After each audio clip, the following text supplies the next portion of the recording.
In the headlines, President Park Geun-hye names Korea's spy chief as her new chief of staff as part of her latest reshuffle to start anew.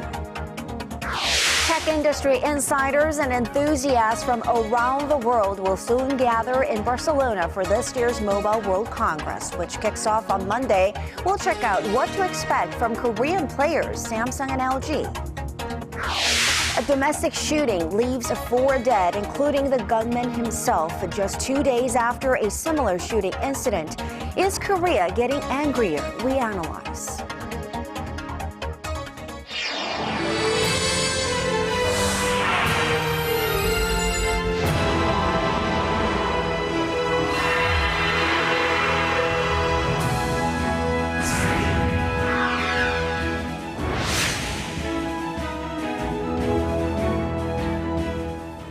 Welcome to the program. Happy Friday. You're watching Primetime News live from Seoul. I am Chery. And I'm Sean Lim. Thanks so much for joining us tonight. We begin with the small shakeup of the president's inner circle, starting with President Park's new pick for her chief of staff. That honor went to Korea's head of the National Intelligence Service. President Park also replaced her senior press secretary and appointed 4 more advisors. Our Chery has the details. President Park's chief of staff Kim Ki-chun had been widely expected to step down to take responsibility for the discord within the presidential office that followed a controversial document leak. On Friday, the president went against media speculation about Kim's successor and named National Intelligence Service Director Lee Byung-gi as her new chief of staff. Lee, a career diplomat, has been President Park's political advisor since 2007 and served as the Korean ambassador to Japan. Political watchers say appointing a confidant reflects President Park's determination to transform her leadership style and to better coordinate policies with the ruling party. While the ruling party welcomed the news, its floor leader, known for speaking his mind, joined the opposition party in raising concerns about the president appointing confidants in her administration. Meanwhile, the spy agency's former deputy director Lee Byung-ho has been nominated to succeed the new chief of staff. In a likely attempt to improve communication with the public, President Park also replaced her senior press secretary, naming her special cultural advisor Kim Sung-woo.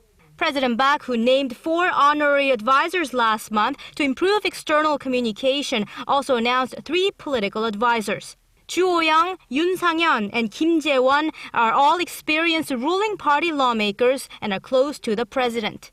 Interesting to note, the president added former opposition lawmaker Kim Kyung-jae, who crossed party lines to assist President Park in 2013 as her second press relations advisor. Having completed the personnel reshuffle and with many of her confidants by her side, President Park looks set to push ahead with her economic and reform policies this year, the 3rd year of her presidency. Chery, Arirang News. Now, in the last of our 3-part series on the president's performance so far and what's ahead in her 3rd year in office, today we're going to focus on foreign policy. Korea is enjoying improved ties with China, but has made little progress on inter-Korean relations. Arirang's foreign affairs correspondent Hwang Sung-hee tells us more. A stronger alliance with the United States and a budding friendship with China are 2 of President Park Geun-hye's most notable diplomatic achievements. The signing of a free trade agreement deepened Seoul's economic cooperation with Beijing, and the 2 neighbors have opened up military channels. But experts say South Korea may find itself in a difficult position between the 2 great powers. And I would say right now, the missile defense issue and the question of THAAD deployment in South Korea is one place where you can watch this tension really bubbling right up to the surface. Despite President Park's pledge to improve inter-Korean ties, tensions remain high. Some blame her lack of flexibility for fizzled momentum, like last year's reunions for war-separated families and a surprise visit to the South by a high-level North Korean delegation. Even the unification minister recently admitted that the Park administration's signature trust politique, which focuses on building trust with the North through dialogue and cooperation, failed to make any significant progress. But there are doubts that a fresh approach will be any better as long as Pyongyang maintains its belligerence. she can try some things to elicit that reciprocity from the North, but until they have a more cooperative attitude, it's very difficult to achieve positive outcomes. Another task is getting Japan to fully acknowledge its wartime sexual enslavement of Korean women.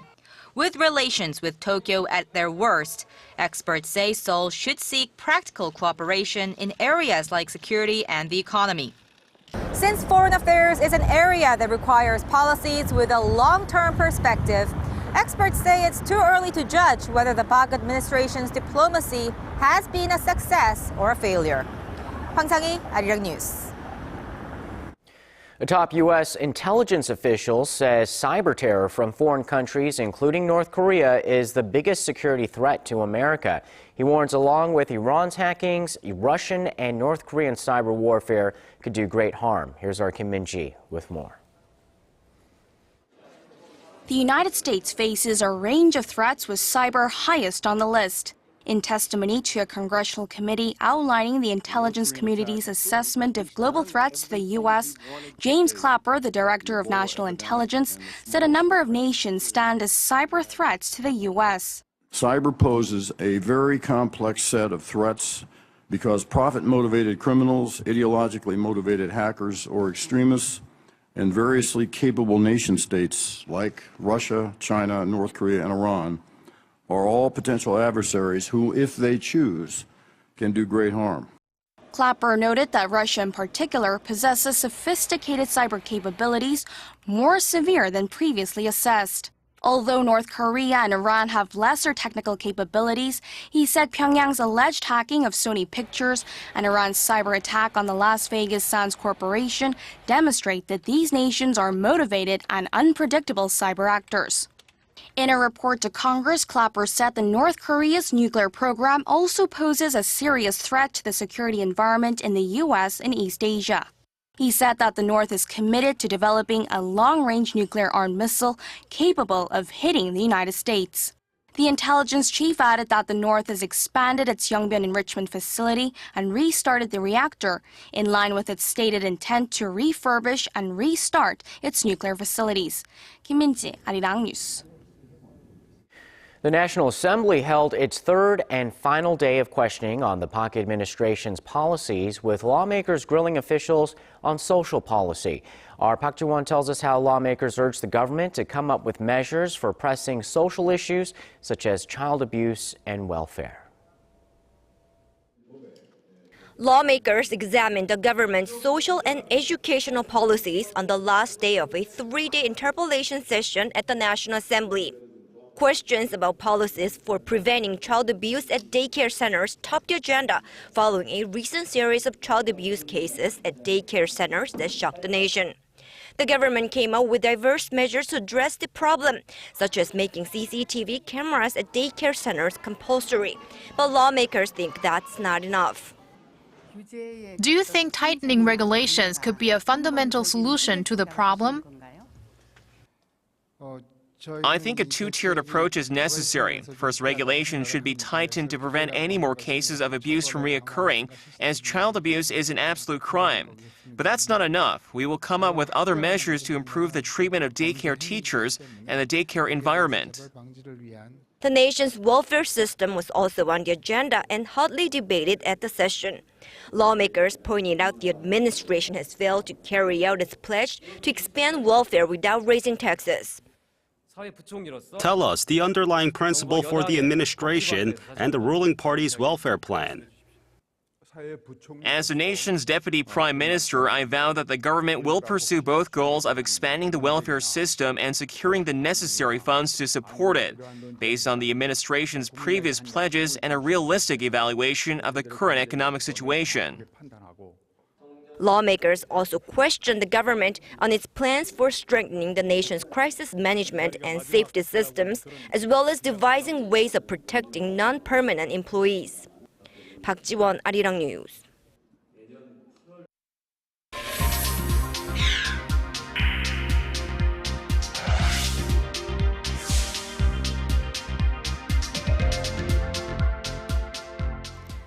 Another shooting incident in a city south of Seoul. This time, the gunman in his 70s shot his older brother and brother's wife and a police officer at the scene before taking his own life. The gunman had reportedly made threats over financial issues before today's attack. The dead couple's daughter-in-law reportedly told police that the gunman had harassed the couple in the past, asking for money whenever he got drunk. An investigation into the case is still underway. In the wake of this shooting, the second such crime to happen this week alone, we take a look at what caused these gunmen in these cases to open fire and whether new police measures on gun control will be enough to prevent a copycat crime. Connie Kim tells us more. 2 deadly shootings in 2 days in a country where such crimes are rare. What's even more alarming is the assailants in both these cases targeted people who are close to them, which brings into question their underlying motivation. When people's needs or wants are not realized or achieved, anger is likely to build up within them, and it could be let out in a very violent way. Korea has rapidly become a capitalist society with people wanting more but are unable to control their anger at the same time. To prevent another such shooting from happening, police are pushing to tighten gun ownership regulations. Individuals with a history of violence will be prohibited from owning guns, and gun license renewal periods will be cut to 3 years. However, some analysts doubt the new measures will be effective in preventing future incidents. Gun shootings like this happen when people cannot control their emotions. It's hard to predict whether or not a gun buyer will potentially turn violent. Experts say the new set of regulations may temporarily ring alarm bells, sending a message that trying to get a gun won't be so easy. But they say what's more important are fundamental measures, such as providing easier access to personal counseling, in order to prevent a third or fourth copycat shooting from occurring. Connie Kim, Arirang News. Tech reporters and enthusiasts from around the world will soon gather in Barcelona for this year's Mobile World Congress, which kicks off on Monday. Alongside a slew of other top technology brands, Korean tech giants Samsung and LG will be unveiling their latest additions to their lineup. Our Song Ji-sun gives us a preview. Samsung is aiming to capture the spotlight ahead of the Mobile World Congress opening on Monday in Barcelona. It's set to unveil 2 versions of its new Galaxy S6, the standard version and the S6 Edge, at a press conference on Sunday. The Edge is set to have a curved screen that covers 2 sides, a technology already applied to its Note Edge model on one side. It will likely feature a Quad HD Super AMOLED display, an upgrade from the S5 series, and a case made entirely of metal and glass, drawing comparisons to Apple's iPhone 6. The S6 is also expected to feature the new Samsung Pay system, following the company's acquisition of U.S. mobile technology firm LoopPay in a bid to make inroads into the mobile payment technology market. Unlike last year when it revealed its Samsung Gear smartwatch alongside the Galaxy S5, Samsung has no plans to introduce a new wearable device this year, so the focus is solely on its new smartphone. Samsung has been losing market share to Apple after the California-based firm launched its large-screen iPhone 6 models. Samsung's global smartphone market share sagged to 25% last year, while Apple's share jumped to 38%. What's more, Chinese handset makers are quickly catching up to the market's number 3 player, LG. In Barcelona, LG Electronics is hoping to draw attention to its new wearable devices. Its new smartwatch is able to connect to a high-speed 4G wireless network, making it the world's first smartwatch equipped with LTE connectivity. The LTE version of the watch Urbane comes with a mobile payment system installed. The watch can also be submerged in a meter-deep water for up to 30 minutes, and it has an extended battery life that allows it to last a few days on standby. Song Ji-sun, Arirang News. Not to be undone, and though not at the MWC, there's another global tech giant seeking to release its wearable device. Apple has sent out invitations to a media event on March 9th, where it's expected to announce the highly anticipated details of its Apple Watch. Invitations to the surprise event simply say "Spring Forward." That phrase and the event's date hint at the official unveiling of the gadget, as Americans will be turning their watches an hour forward for the start of daylight savings on March 8th. Korea's rapidly aging population is having a noticeable impact on the nation's workforce. The latest figures show 6 out of 10 employed people in Korea are over 40 years old. And experts are warning the domestic economy will soon find itself with a serious shortage of workers. Park Geun-hye explains what's behind the gloomy prediction. Just over 44 years old. That was the average age of Korean workers last year. That's 8 years older than 40 years ago, when people in their 30s took up the largest portion of the workforce. The average age of workers reached 40 in 1999, and since then it has been on a steady increase. It's no wonder that people who are in the 55 to 64 age group added 5 times as many jobs than those in their 20s last year from 2013. Given the pace at which the country's population is aging, experts say Korea is likely to struggle in the near future with a lack of workers that will in turn hurt Korea's economic growth. The elderly population that's over the age of 65 will take up 40% of the total population in less than 50 years, which means the country will drastically lose its dynamics while growth slumps. That will make it harder for the government to collect taxes as well. That, however, is just the beginning of the vicious cycle. A drop in Korea's tax revenue will lead to a deterioration of the country's fiscal health, they say, as welfare demands from the aging population pile up. And to tackle the issue, experts add that the government needs to push through plans to boost the employment rate for women that is one of the lowest in the OECD. Hwang Ji-ae, Arirang News.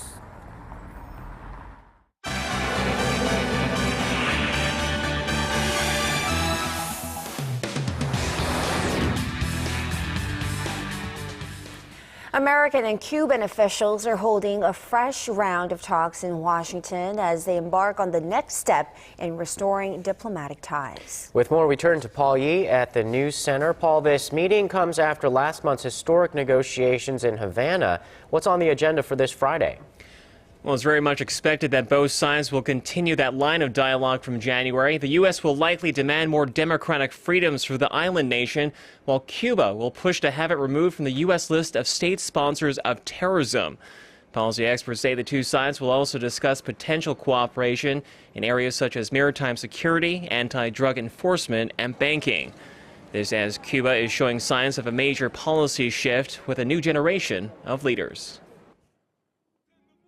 The president is thinking about his own legacy, which is 2 more years, but the Cubans have their own legacy in mind, and that involves kind of protecting the achievements they believe in of the revolution, while also moving Cuba toward the 21st century and entering the global economy. And they know that they need to change. Many expect a third round of bilateral discussions to take place later in March. That's just weeks ahead of a summit in Panama, which both Cuban leader Raul Castro and U.S. President Barack Obama will attend. Shifting to the UK, Prime Minister David Cameron has vowed to track down the Islamic State militant known as Jihadi John. Speaking in Wales on Friday, he said Britain would do everything to bring him and others like him to justice. Make 3 points. First of all, when there are people anywhere in the world who commit appalling and heinous crimes against British citizens, we will do everything we can with the police, with the security services, with all that we have at our disposal to find these people and put them out of action. That is the #1 priority for me. The remarks come a day after Jihadi John was reportedly identified as 27-year-old Mohammed Enwazi from London. He's believed to be the man who has appeared in IS videos depicting the execution of Western hostages. And turning back to the U.S., activists and tech companies are hailing a landmark ruling by the government as a victory for net neutrality. The Federal Communications Commission voted on Thursday to reclassify all internet service providers as utilities, just like phone companies. FCC Commissioner Tom Wheeler vowed that no one, whether government or corporate, should control the open access nature of the internet. Analysts say it's a win for consumers and innovation in an industry that thrives on equality and freedom. But critics say the strict regulations will discourage investment, especially among big telecom firms. The new rules are also expected to be challenged by internet broadband providers in court. And finally, a fashion crime has been reported in Hollywood. Police in Los Angeles say a one-of-a-kind dress was stolen from an Oscar-winning actress. Lupita Nyong'o was staying at the London hotel when the priceless dress was taken from her room on Wednesday. The Calvin Klein gown, adorned with over 6,000 stunning pearls, is valued at $150,000 US. Nyong'o had worn the outfit when she presented at the Academy Awards ceremony this past Sunday. The West Hollywood Sheriff's Department said they were investigating the matter. And that wraps up our look at international stories for now. I'll see you back here next week.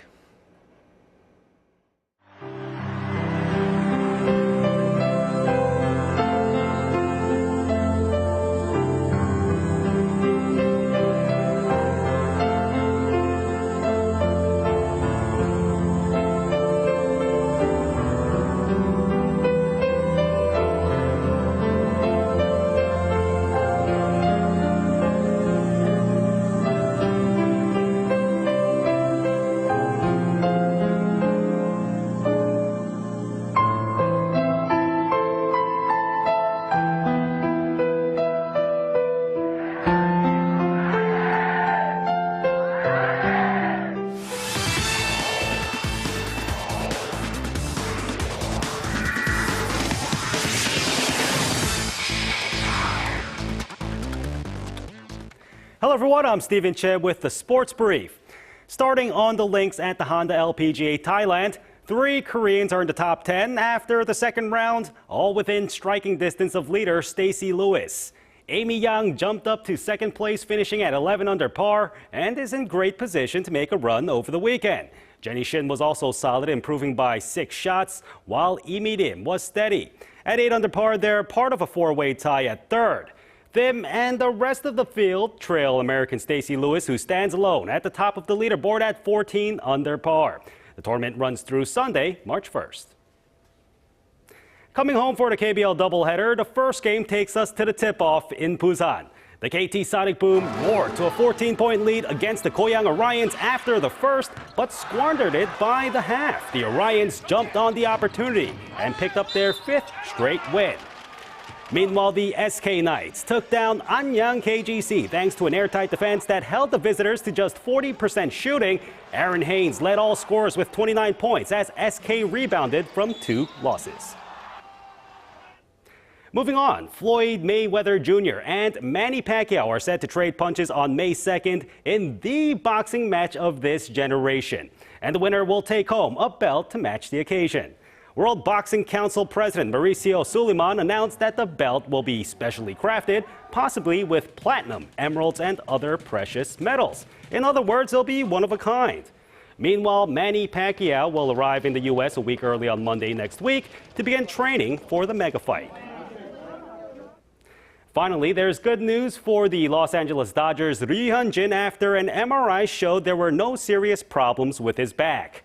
Ryu was pulled from the team practice for the second straight day, even though the scan confirmed there was no structural damage. As precautionary measures, the left-hander will sit for at least a day or more. But both Ryu and head coach Don Mattingly expect he'll be ready in time for the Cactus League games that start next week on Wednesday. And that wraps it up for sports. Stay tuned for the weather up next. Good night.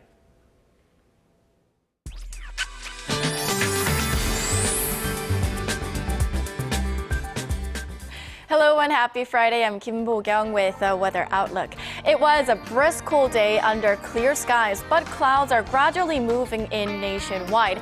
And the air quality remains very dry over on the eastern coast of Gangwon province, and hopefully tomorrow's snow and showers will help bring up humidity levels. Rainfall will begin down south in Jeju before spreading nationwide by the evening.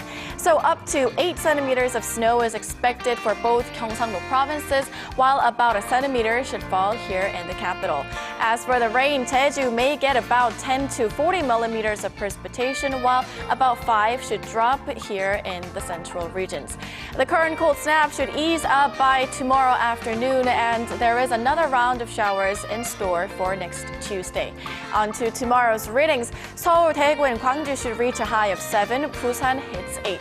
Meanwhile, Jeju reaches up to 9, Tokyo hits 5, Mount Kumgang -1. Hope you're having a wonderful Friday evening, and more updates coming up after midnight. Thank you very much, Po Kyung, and that's a primetime news for this happy Friday. Thanks for watching. I'm Kang Chery. And I'm Sean Lim. Have a great weekend. We'll see you back here Monday. Good night.